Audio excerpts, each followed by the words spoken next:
everyone, and welcome back to my channel called This Mama Tries, where we discuss everything related to running a household and raising kids.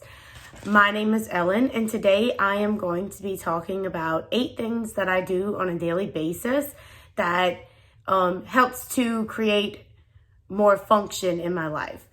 These 8 things that I do help my days run so super smoothly. And I can tell you on, those rough days that I don't get to one of these things, it definitely makes my day a little bit harder. Okay, so just a disclaimer. These 8 things that I do, I'm going to talk about pertaining to a work day. However, I do follow these 8 things on when I don't have to work, like on a Saturday or, during a break. But it looks just a tiny bit different. So, number 1. The first thing I do is take out my clothes for the next day. So each night when I'm preparing to take my bath, I go into my closet and pull out an outfit for the next day. Sometimes it's the scrubs, pants, and a t-shirt because I'm allowed to wear that at my school. Sometimes I might be dressed a little bit nicer, but I always get it out. And I mean everything, including, socks, shoes. I lay everything out. I have a place in my closet where I put this. And it just makes it easier the next day when I'm getting up and getting ready to go to work. It takes the guesswork out of what am I going to wear today. I just go to my little place where I've already picked out my outfit, and that's where I pick it out. Number 2, I unload the dishwasher as soon as I get home every day. I get off of work around 2. I'm home between 2:30 and 3 o'clock usually, after we do car rider and buses and all of that jazz. And as soon as I get home, the first thing I do is unload my dishwasher. We run our dishwasher every night with all the dirty dishes in it. And sometimes my mother-in-law, who keeps my kids here, will unload it for me. And that's always such a blessing. But, she's here with 2 small kids, so she doesn't always get to it.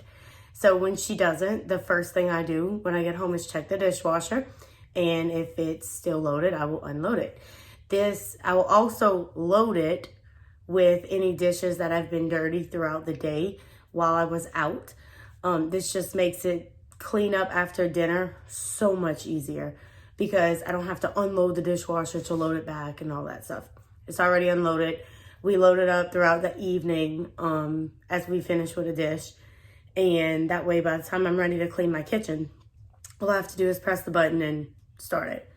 Number 3, I start dinner early. When I get home from work, typically my kids are still asleep or just waking up from their naps. And my son really likes to have dinner between 5:30 and 6 o'clock. He's a year old, and that schedule is really important to him. So what I'll always do is once I get home from work, I will start dinner around 4 or 4:30. That way I have enough time to get it done. Because if you're a parent, then you know this. As the evening goes on, the kids get really cranky. And it's just a lot easier if I can get it done before they get too cranky and grouchy. So I always start dinner super early. Number 4, each day each evening, I pull out my planner and I write a list of 2 to possibly 3 household tasks that I want to get done the next afternoon. So I do this in order to give me a task and a focus of what I need to get done throughout the week.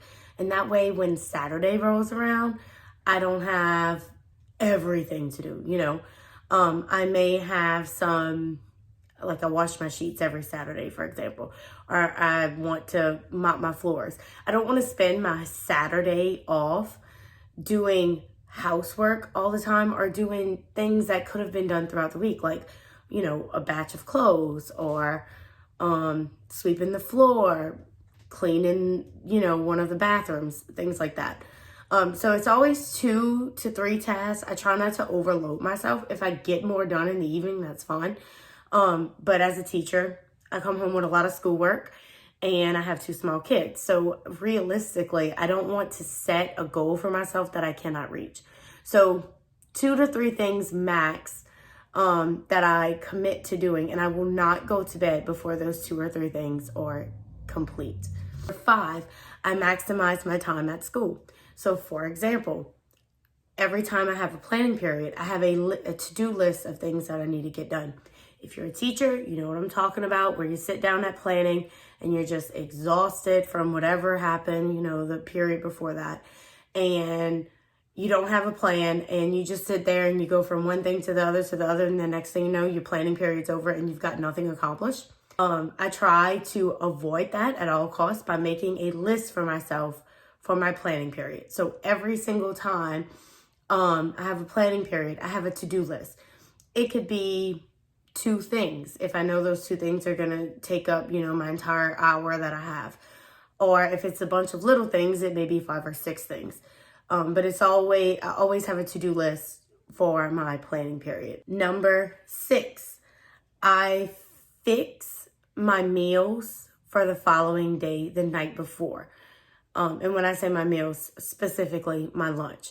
So when I get up in the morning, whatever I'm bringing for lunch is already done. It's in the refrigerator, it's packed up, and I don't have to try to prepare something before I leave to walk out the door. This is kind of a common sense one. I feel like a lot of people probably do this, but for me, I went years where I would not do this, and it would take me like 10 or 15 minutes in the morning to get that done before I could get out the door. And then I was rushing to get to work, you know, and it was just too much. So I always prepare my meals the night before. I also set my coffee the night before. I was using the same coffee pot as my husband. It has a timer on it, so we would set it to go off at 5 a.m. the next morning. Now I use a K-cup machine because I like special coffee. And it's not quite the same coffee that my husband uses, but I will fill up that machine with water, put my K-cup in it, put my cup underneath it with the lid. I set out the sugar that I want to put in it and all the fixings, you know, for my coffee. And it's all there. And so when I get up in the morning and I'm going to grab my already prepared lunch out of the fridge and stick it in my bag and all that, I press my coffee pot. Number 7, just a disclaimer. I got this idea from Callie with But First Coffee. She recommends a 15-minute tidy every evening. So if you have to set a timer on your phone or whatever it is, for 15 minutes, you clean up everything that you can in your space. I always focus my 15-minute cleanup on our living space, so our living area, dining room, and kitchen. You know, if one place is dirty or messy, the entire house just feels out of whack. So every night, I give myself about 15 minutes and I tidy that up. So any toys that are on the floor, I put in the baskets. Or any drags on the table, any drags on the kitchen counter, whatever I can get picked up within 15 minutes, I just put stuff away. And I will say this, it makes waking up in the morning to a cleaner, more tidy space the next day so much more comfortable. Like I start my day so much better if when I walk into the living room, I'm walking into a tidy and clean space and there's not many things on the floor and all of my pillows are on the couches where they belong. The last one, number 8, I clean my kitchen every night before I go to bed. I didn't always do this. And so I got this one again from But First Coffee because she talks about how she never goes to bed with a dirty kitchen sink.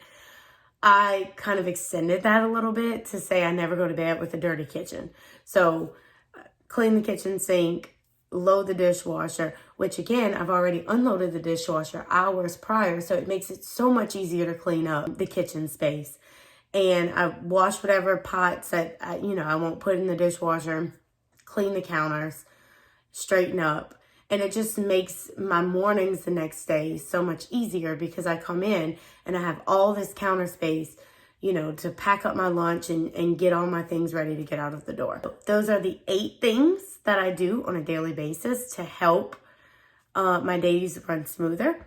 If you like this video, please hit the like button.